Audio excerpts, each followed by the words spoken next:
ओम श्री गणेशाय नमः। ओम श्री शनिचराय नमः। प्रिय मित्रों, आप सभी का हार्दिक स्वागत है आपके अपने चैनल पर। हमारा उद्देश्य आपको कुछ ऐसी कथाओं से रूबरू कराना होता है जिनके बारे में शायद आपने नहीं सुना होगा। हम में से ज्यादातर लोग यही मानते हैं कि शिवजी ने ही भगवान गणेश का मस्तक उनके धड़ से अलग कर दिया था, लेकिन ब्रह्मवैवर्त पुराण और गणेश पुराण के अंदर हमें एक कथा मिलती है जिसमें कि भगवान गणेश के मस्तक के छिन्न होने की एक अलग ही कथा बताई गई है, जिसको कि कल हमने आपको सुनाना शुरू किया था। तो चलिए आगे की कथा की शुरुआत करते हैं। लेकिन कथा में आगे बढ़ने से पहले आप सभी से एक छोटा सा अनुरोध है कि आप इस वीडियो को लाइक करके हमारे चैनल को सब्सक्राइब कर दीजिए।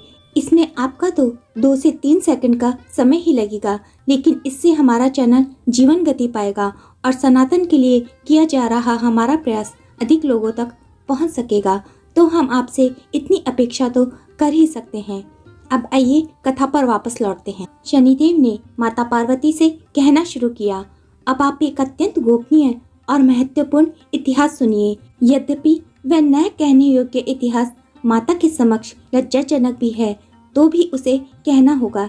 हे मातेश्वरी, मैं आरंभ से ही भगवान श्री कृष्ण का भक्त रहा हूँ तथा मेरा मन सदैव उन्हीं भगवान के चरणाविंदों में लगा रहता था। विषयों से विरक्त रहता हुआ मैं पूर्ण रूप से तपस्वी बन गया, किंतु उस समय वह तपस्या समाप्त हो गई जब मेरा विवाह हो गया।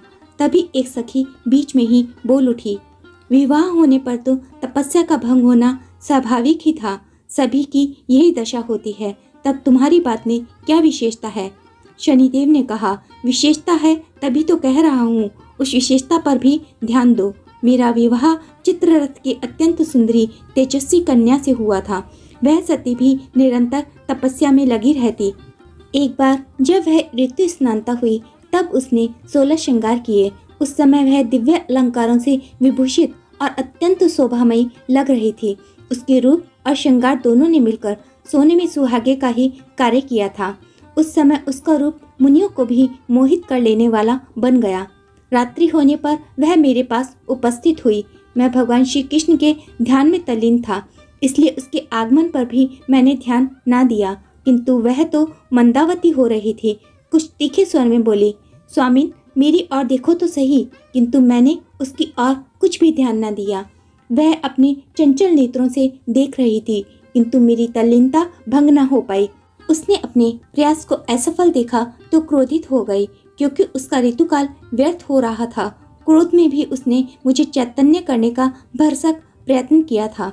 जब वह मेरा ध्यान भंग करने में सफल नहीं हो सकी, तब सहसा क्रोध में कामवती कह बैठी, अरे मूढ़, तूने मेरी ओर देखा तक नहीं, इस कारण मेरे ऋतुकाल की रक्षा नहीं हो सकी, अर्थात मेरा ऋतुकाल व्यर्थ ही जा रहा है। इस कारण अब तू जिस किसी को भी देखेगा वह अवश्य ही नष्ट हो जाएगा। उसका श्राप मेरे कानों में पड़ा, जिससे मेरा ध्यान भंग हो गया। नेत्र खोलकर देखा तो मेरी पत्नी ही खड़ी है। वह उस समय अत्यंत सुंदर प्रतीत हो रही थी। सोचने लगा, यह तो मेरी पत्नी है, इसने मुझे ऐसा श्राप क्यों दे दिया? वस्तुतः यह मेरी ही भूल है कि विवाह करके भार्या को संतुष्ट करने के अपने कर्तव्य से विमुख ही रहा। फिर सोचा, यदि अब भी संतुष्ट कर लूं तो शाप से बच सकता हूँ। ऐसा विचार दृढ़ कर मैंने उसे शांत करने का प्रयत्न किया। हे देवी प्राण प्रिय, मैं ध्यानावस्थित था, इसी से तुम्हारी याचना नहीं सुन सका, अन्यथा तुम्हारी उपेक्षा कभी नहीं करता। अब मुझे जो आज्ञा हो करने को तैयार हूँ। इसी प्रकार मैंने उसे अनेक बार मनाया, और जब वह शांत हो गई तब उसे काम्य प्रदान कर उससे शाप मिथ्या करने का आग्रह करने लगा। परंतु अब ऐसी कोई शक्ति न रह गई थी जो अपने शाप को वह नष्ट कर सकती थी। शाप देने के कारण उसका प्रतिवर्त धर्म अशक्त हो गया था। उसने बहुत पश्चाताप करते हुए कहा भी था कि मुझसे बहुत बड़ी भूल हो गई है। मैं चाहती हूँ कि मेरे द्वारा दिया गया शाप नष्ट हो जाए, किंतु शाप नष्ट नहीं हुआ। ऐसा ही समझता हुआ मैं उस दिन से किसी की भी और आंख उठाकर नहीं देखता, क्योंकि आंख उठाकर देखने से न जाने किसका अहित हो जाए। लोक कल्याणार्थ ही मैं सब समय अपना मस्तक झुकाए रखता हूँ। इसी कारण ही जगत जननी, मैं आपको या आपके शिशु को नहीं देख सका था। शनि को प्राप्त शाप और उसके कारण सदैव मुख को नीचे किए रहने की बात सुनकर पार्वती जी हंस पड़ी। उनके साथ उनकी सभी सखियां, सभी दासियां, सभी अप्सराएं, सभी देवकन्याएं भी हंस पड़ी। वह हंसी बहुत देर तक चलती रही। बेचारे शनिदेव अपना मुख नीचे किए खड़े रहे। यह कथा कहकर सूत जी कुछ देर के लिए चुप हो गए। यह देखकर शौनक ने विनीत भाव से प्रश्न किया, फिर क्या हुआ सूत जी? यह उपाख्यान तो हमने आज तक नहीं सुना था। इस प्रकार के गोपनीय रहस्यों को बताने में आप ही सक्षम हैं। कृपा कर इसको पूर्ण करने का कष्ट करें। सूत जी कुछ देर तक मौन रहने के पश्चात बोले।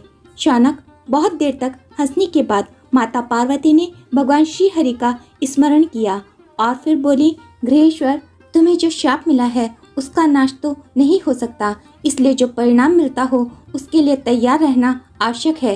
परंतु मेरा विचार है कि उस शाप का प्रभाव हम पर नहीं होगा, इसलिए तू मुझे अथवा मेरे पुत्र को देख ले। शनिश्चर बड़े असमंजस में पड़ गए। इनमें से किसको देखूं अथवा किसी को देखूं या नहीं? यदि देखूं और कहीं कोई अनिष्ट न हो जाए, परंतु न देखने पर भी अनिष्ट होना संभव है, इसलिए शिशु को ही देख लेना चाहिए। शनिदेव ने धर्म को साक्षी करके पार्वती पुत्र को देखने का निश्चय किया, परंतु पार्वती जी की ओर न देखना ही उचित होगा। ऐसा निश्चय करके भी आशंका के कारण खिन्न मन वाले शनि के कंठ, ओष्ठ व तालु शुष्क हो गए। फिर उन्होंने अपने मन को संयत करके अपने दाएं नेत्र के कोने से शिशु के मुख की ओर देखा। शनिदेव का उस शिशु को देखना था कि आशंका साकार हो उठी। उनकी दृष्टि पड़ते ही शिशु का मस्तक छिन्न हो गया। यद्यपि शनि ने दाएं नेत्र के कोण से ही शिशु की एक झलक ही देखी थी, तथापि शाप का फल न मिट सका। बालक के मस्तकीय भाग से रक्त की अविरल धारा बह निकली। पार्वती की गोद में रक्त ही रक्त दिखाई देता था, परंतु वह छिन्न हुआ मस्तक अपने अभीष्ट गोलोक धाम में जाकर भगवान कृष्ण के शरीर में प्रविष्ट हो गया। उस विचित्र घटना से सभी व्याकुल हो गए। देवी गिरिजानंदिनी तो अत्यंत शोकाकुल हो गई और रोते रोते उन्हें मूर्छा ही आ गई। जो महिलाएं उनसे दूर स्थित थी वे उधर दौड़ पड़ी। अनेक स्त्रियां चित्र में बनाई जाने वाली के समान स्तंभित सी हुई। सखियों ने पार्वती जी को जगाने का बहुत प्रयास किया, किंतु कोई सुपरिणाम न निकला। भवन में होने वाले घोर कोलाहल को सुनकर नंदीश्वर पता लगाने के लिए दौड़े और फिर लौटकर कहने लगे, प्रभु, हे चंद्रमौली, भवन में बड़ी विचित्र दुर्घटना घट गई है।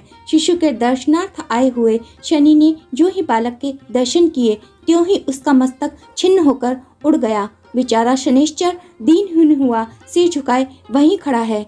नंदी की बात सुनकर सभी उपस्थित समाज शोकग्रस्त हो गया। भगवान शंकर तो इतने व्याकुल हो गए कि उन्हें मूर्छा सी आ गई। गिरिराज, हिमाचल, देवराज इंद्र, सभी देव, ऋषि, गंधर्व, किन्नर आदि रोने लगे, परंतु भगवान श्री हरि ने तुरंत ही गरुड़ का स्मरण किया और कुछ ही देर में गरुड़ आ उपस्थित हुए। भगवान श्री हरि उस पर आरूढ़ होकर उत्तर दिशा की ओर चल पड़े। पुष्पभद्रा नदी के तट के निकट ही भयंकर वन में एक गजराज अपनी सुघड़ गाय हथनी के साथ सो रहे थे। भगवान श्री हरि उसे देखते ही गरुड़ से उतरे और अपने सुदर्शन चक्र को प्रेरित कर गजराज का मस्तक काट दिया। उस समय इतना भयंकर शब्द हुआ कि दसों दिशाएं कांप उठी। उस शब्द ने सभी को जगा दिया। हथनी और उसके बच्चे गजराज की वह दशा देखकर चित्कार करने लगे। इधर भगवान ने गजराज का रक्ताक्त मस्तक गरुड़ की पीठ पर रख दिया। उसी समय हथनी ने आकर गरुड़ का पंख पकड़ लिया और फिर श्री कृष्ण पर वाग्बाणों का प्रहार करने लगी। उसने कहा, तुमने मेरे पति को क्यों मारा? अब उसके सिर को कहाँ लिए जाते हो? मुझे सब वृतांत सत्य सत्य बताओ, नहीं तो मैं तुम्हें शाप दूंगी। भगवान बोले, गजेश्वरी शांत हो, मैं इसे मारना नहीं चाहता था। अच्छा तो यही होता कि कोई अन्य जीव मारा जाता, किंतु व्यवस्था यह थी कि मेरी दृष्टि में आने वाला प्रथम प्राणी यही था और जिस कार्य के लिए यह मारा गया उसमें प्रथम दृष्टिगत प्राणी का शीश लेने का ही विधान है।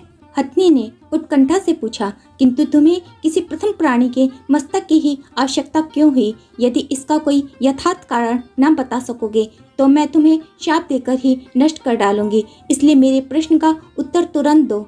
भगवान बोले, पार्वती जी के पुत्र का दर्शन करने के उद्देश्य से गृहेश्वर शनि उसके भवन में गए थे। उन्होंने यूं ही बालक पर एक दृष्टि डाली कि उसका मस्तक छिन्न होकर ऊपर की ओर उड़ गया।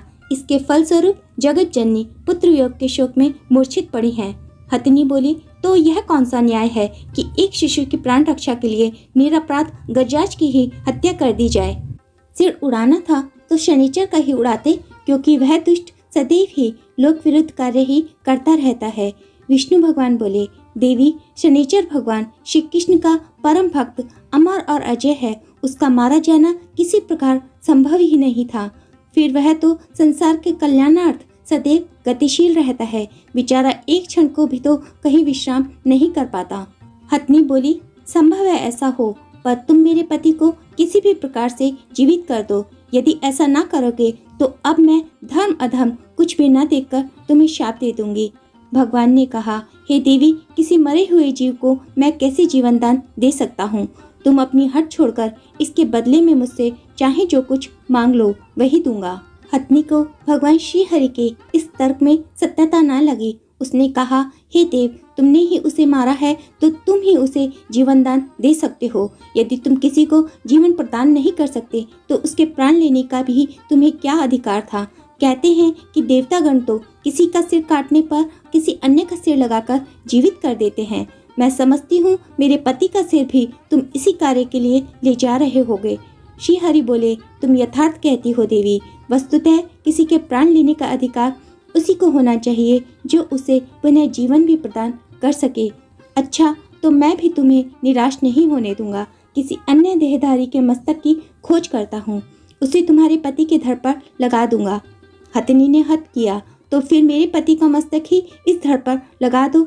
पार्वती के पुत्र के लिए अन्य किसी का मस्तक लगा देना। मैं समझती हूँ कि तुम मेरे साथ अन्याय न करोगे। भगवान ने उसे समझाते हुए कहा, देवी, यह मस्तक तो हमें नहीं मिल सकता, क्योंकि प्रथम दृष्टिगत जीव का मस्तक लगाने से मृतक की जीवन रक्षा हो सकती है। तुम धैर्य रखो, मैं अभी किसी जीव को लाकर इसे पुनर्जीवित करता हूँ। हथनी चुप हो गई। भगवान गरुड़ पर सवार हुए और कुछ ही दूर पर अन्य हाथी को देखकर उसका मस्तक काट लाए। वह मस्तक गजराज के धड़ पर रख जोड़ दिया और अनुग्रह पूर्वक जीवन दान देकर बोल उठे, गजराज, बहुत देर सो लिए, अब निद्रा का समय निकल चुका है। गजराज ने आंखें खोलकर सोते से जागते हुए के समान देखा। भगवान को देखकर उनके चरणों पर मस्तक रख दिया और स्तुति करने लगा, हे प्रभु, आज मैं अत्यंत धन्य हो गया। जिन भगवान श्री हरि के दर्शन करोड़ों जन्म तपस्या करने पर भी नहीं होते, उनका सौभाग्य मुझे सहज में ही प्राप्त हो गया है। हे नाथ, आप चतुर्भुज, किरणधारी, शंख चक्र आदि से समन्वित, समस्त दिव्य आयुधों से सुसज्जित तथा गरुड़ पर आरूढ़ होकर गमन करने वाले हैं। आपको मेरा बारंबार नमस्कार है। हे प्रभु, आपने मेरा मस्तक छिन्न किया, यह बड़े सौभाग्य की बात हुई। साक्षात आपके द्वारा मारा जाना तो निश्चय ही मोक्ष रूप परम पुरुषार्थ का कारण होता है। उससे निश्चय ही मुझे मोक्ष की प्राप्ति होती, किंतु अब पुनर्जीवन होने से मैं उस दुर्लभ मोक्ष से वंचित ही रह जाऊंगा। भगवान ने उसके सिर पर हाथ फेरते हुए कहा, भक्तराज, तुम्हारा इच्छित अवश्य प्राप्त होगा। तुम्हारी पत्नी पतिव्रता है, इसी के अनुरोध से तुम्हें पुनर्जीवन की प्राप्ति हुई है। हथिनी ने भगवान की स्तुति की, प्रभु, उस शोकग्रस्त अवस्था में मुझसे जो भूल बन गई हो उसे क्षमा करें। उस समय आवेश में आकर मैं आप परमेश्वर के प्रति अनेक दुर्वचन प्रयोग में ला बैठी थी। भगवान ने उसे भी मीठी वाणी से परितुष्ट किया और गरुड़ पर चढ़कर गजराज के कटे हुए मस्तक सहित कैलाश की ओर मन के वेग के समान चल दिए और शीघ्र ही जगत जननी पार्वती जी के भव्य भवन में जा पहुँचे। भगवान श्री हरि को हाथी के मस्तक सहित आते देखकर सब उपस्थित समुदाय ने खड़े होकर उनका स्वागत किया। जब पार्वती जी को यह ज्ञात हुआ कि शिशु के धड़ पर हाथी का मस्तक जोड़ा जाएगा, तब वे अधिक व्याकुल होती हुई बोली, जनार्दन, तुम मेरे पुत्र को निरा पशु ही बना देना चाहते हो। अवश्य ही इसके वध में तुम्हारा ही हाथ रहा होगा, क्योंकि तुम किसी को सुखी नहीं देखना चाहते।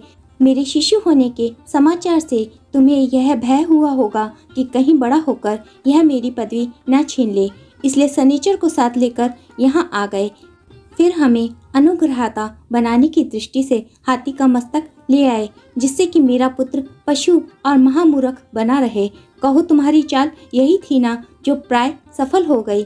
भगवान मुस्कुराए। तभी वहाँ खड़े हुए शनिचर ने कहा, माता, आपका अनुमान यथार्थ नहीं है। भगवान श्री हरि तो शिव सभा में बहुत पहले से ही विराजमान थे। उनसे मेरी भेंट भी कभी नहीं हुई। फिर यह तो जो कुछ भी करते हैं उसमें लोकहित ही निहित होता है। तब यह किसी भी भय की आशंका पक्ष अथवा प्रमादवश भी ऐसा कर सकते थे। उमा बोली, तू मिथ्या कह रहा है शनिचर। जब तू नीची दृष्टि किए रखने के कारण किसी की ओर देखता ही नहीं, तब तूने भगवान श्री हरि को वहां बैठे हुए किस प्रकार देख लिया। इससे यही प्रतीत होता है कि मेरे पुत्र की हत्या के षड्यंत्र में तुम भी सम्मिलित रहे हो और तुमने जानबूझकर ही मेरे पुत्र को मार डाला है। शनिदेव ने अत्यंत विनयपूर्वक कहा, जगत जननी, आप शंका मत करिए। चाहे मैं किसी की ओर देखता नहीं तो भी बोलचाल को सुनकर किसी को भी सरलता से पहचान सकता हूँ। आंखों से काम नहीं लेता तो क्या, मेरे कान ही समुचित दृश्य को मस्तिष्क तक पहुंचा देते हैं। फिर भी पार्वती जी को संतोष न हुआ। जानकर भगवान श्री हरि ने समझाते हुए कहा, देवी, मेरे बल पराक्रम से अनभिज्ञ हो इसलिए इस प्रकार की बातें कर रही हो। यदि मैं तुम्हारे बालक की हत्या करना चाहता तो प्रथम तो उसे प्रकट ही ना होने देता, और प्रकट हो भी जाता तो भी सभी के सामने सुदर्शन चक्र द्वारा ही सिर कटवा देता। विश्वास करो पार्वती, ऐसा गर्हित कार्य कभी मैं नहीं कर सकता। फिर मेरा पद अक्षय है, उसका न कभी नाश होता है न वह पराये हाथों में जा सकता है। मेरे ही समान ब्रह्मा जी और महादेव जी के भी पद में जिनके अधिकारी निरंतर वही रहते हैं, कोई अन्य नहीं होता। ब्रह्मा, विष्णु, महेश, यह तीनों ही परम शक्तिमान है, जिनका कार्य क्रमशः सर्गोत्पत्ति, पालन और प्रलय है। भला इन कार्यों को अन्य कोई करेगा भी तो कैसे?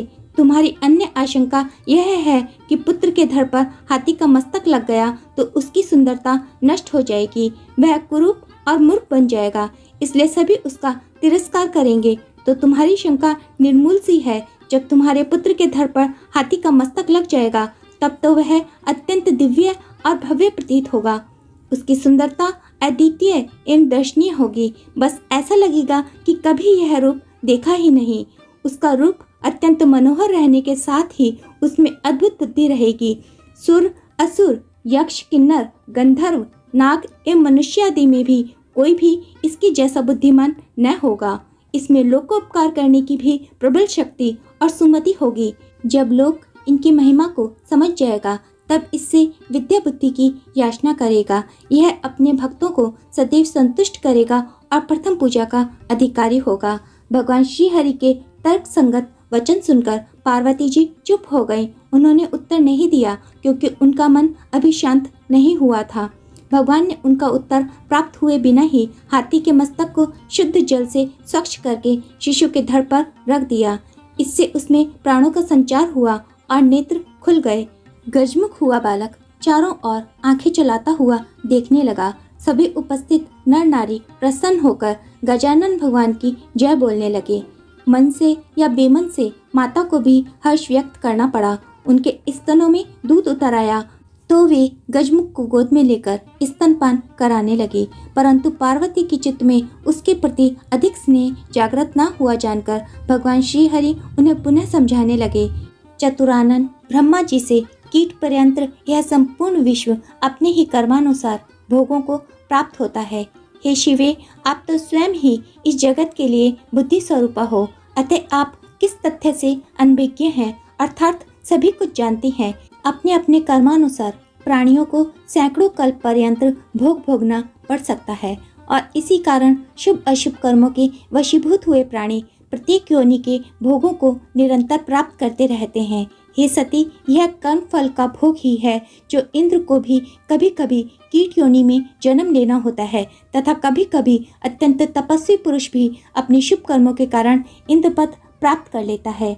गिरिजे, प्राकृत कर्म के बिना सिंह किसी मक्खी को भी नहीं मार सकता। इसके विपरीत पूर्व जन्म के प्रथम कर्म के फलस्वरूप एक मच्छर भी हाथी को मार डालता है। कर्मों के फल से ही सुख दुख, भय शोक एवं आनंद की प्राप्ति होती है।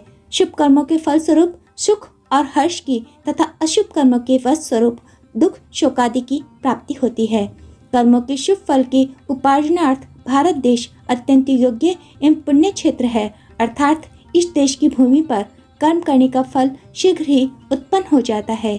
हे गिरिजानंदिनी, भगवान श्री कृष्ण ब्रह्मा के भी विधाता, काल के काल, निषेक के भी निषेक करता, कर्म फल के प्रदाता, संहारक के भी संहारक, पालनकर्ता के भी पालक, पर से परे तथा गोलोक के स्वामी हैं। वही सबके नाथ एवं परिपूर्ण ब्रह्म हैं। हम ब्रह्मा विष्णु महेश्वर सभी जिस पुरुष की एक कला मात्र हैं, उसी का एक अंश यह महाविराट है। उस महाविराट के ही लोम छिद्रों में समस्त विश्व समादिष्ट रहता है। उसके कुछ कलांश धर्म में विद्यमान है तथा कुछ कलाओं के भी विभिन्न अंश होकर यह संपूर्ण जगत बना है तथा बिना यज्ञ की स्थिति भी उसी में है। इसलिए देवी, तुम सृष्टि के इस रहस्य को समझने की चेष्टा करो। अपने चित्त में उत्पन्न हुई अशांति इन तर्क वितर्क को त्याग कर अपने पुत्र को संभालो। देखो, यह अत्यंत प्रतापी एवं महिमावंत है। भगवान के उक्त वचन सुनकर पार्वती का चित्त कुछ स्वस्थ हुआ और तब उन्होंने श्री हरि की स्तुति की। प्रभु, आपकी माया बड़ी अद्भुत है, उससे मैं तो क्या शिवजी भी मोहग्रस्त हो जाते हैं। यह मेरी कैसी मूर्खता थी कि आप तो मेरे पुत्र को जीवित करने के प्रयास में लगे थे और मैं मुंह में पड़कर आपके प्रति अपशब्द कह रही थी। हे जगन्नाथ, आप विशाल हृदय हैं। मुझ तुच्छ नारी के प्रति रोष को त्याग कर अनुग्रह कीजिए। आपने मेरे पुत्र को जीवित करके मुझ पर अत्यंत अनुग्रह किया है, उसे मैं कभी नहीं भूल सकती। हे दीनबंधो, मुझ मूर्ख स्त्री को क्षमा कीजिए प्रभु। विष्णु बोले, हे देवी, मैं प्रसन्न हूँ, तुम्हारी यश वृद्धि हो और शिशु अमृत की प्राप्ति करे। यह सभी देवताओं में अत्यंत आदरणीय और सदैव प्रथम स्मरण के योग्य रहे। तदोपरांत भगवान विष्णु ने अपने कंठ में धारण की हुई कौस्तुभ मणि बालक के गले में पहना दी। फिर ब्रह्मा जी ने उसे अपना मुकुट पहनाया और धर्मराज ने रत्नों का एक दिव्य अलंकार धारण कराया। इसी प्रकार समस्त उपस्थित देवी देवताओं ने अपने अपने आभूषण, आभरण, अलंकार आदि प्रदान किए। तब सब प्रकार से संतुष्ट हुए शिवजी ने बालक का स्तवन किया। बोले, गजानन, आपके यहाँ आने से मैं धन्य हो गया। नर देह पर गज का मुख कैसा शोभायमान प्रतीत होता है, जिसका वर्णन भी इस वाणी से नहीं हो सकता।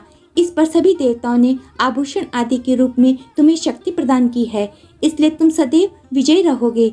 सुर, असुर, दैत्य, राक्षस, मनुष्य, नाग आदि में ऐसा कोई भी नहीं जो तुम्हारी समता कर सके। तदोपरांत ब्रह्मा जी ने निवेदन किया, हे देवाधिदेव, हे गजमुख, तुम सभी शास्त्रों, समस्त विद्याओं, सभी कर्मों में स्वयं सिद्ध निष्ठान हो। अन्य तो क्या, मैं भी तुम्हारे पांडित्य का सामना करने में समर्थ नहीं हूँ। हमारी प्रार्थना है कि तुम सदैव देवताओं के पक्ष का निर्वाह करते रहना। इसके पश्चात समस्त उपस्थित देवताओं, मुनियों, गंधर्वों, किन्नरों, यक्षों, अप्सराओं, देवियों आदि ने भी विभिन्न प्रकार से अपने अपने मतानुसार गजानन की स्तुति की। तदंतर शिव शिवा दोनों ने ब्राह्मणों को करोड़ों रत्नमणि आदि का दान दिया। बंदीजनों को सैकड़ों हजारों हाथी घोड़े प्रदान किए गए। तदोपरांत शिव शिवा ने मंगलोत्सव मनाते हुए ब्राह्मणों को भोजन कराया तथा वेद पाठ एवं पुराण पाठ के भी आयोजन हुए। नृत्य, गीत आदि भी चलने लगे। अप्सराएं और सुर वनिताएं विविध प्रकार के नाच द्वारा उत्सव को और भी अधिक शोभायमान बना रही थी। इस प्रकार यह उत्सव दीर्घ काल तक निर्बाध रूप से चलता रहा। बेचारे शनिदेव अब भी उसी प्रकार नीचा मुख किए खड़े थे। वे संकोच के कारण न तो जा सके और न उत्सव में ही भाग ले सके। तभी पार्वती जी की दृष्टि शनिदेव पर पड़ी तो उन्हें क्रोध हो आया। शनिदेव को लज्जा से सिकुड़े हुए देखकर क्रोधित हुई पार्वती ने उन्हें शाप दे दिया कि तू सभा के मध्य में ही अंगहीन हो जा। प्रिय मित्रों, यदि आप यह वीडियो पूरा देख रहे हैं तो आपका हृदय से धन्यवाद। आगे की कथा सुनने के लिए आपको अगली वीडियो का इंतजार करना होगा। तब तक के लिए हमें आज्ञा दीजिए। मिलते हैं अगली वीडियो के साथ। ओम श्री गणेशाय नमः। भगवान गणेश आपकी सभी मनोकामनाओं को पूरा करें।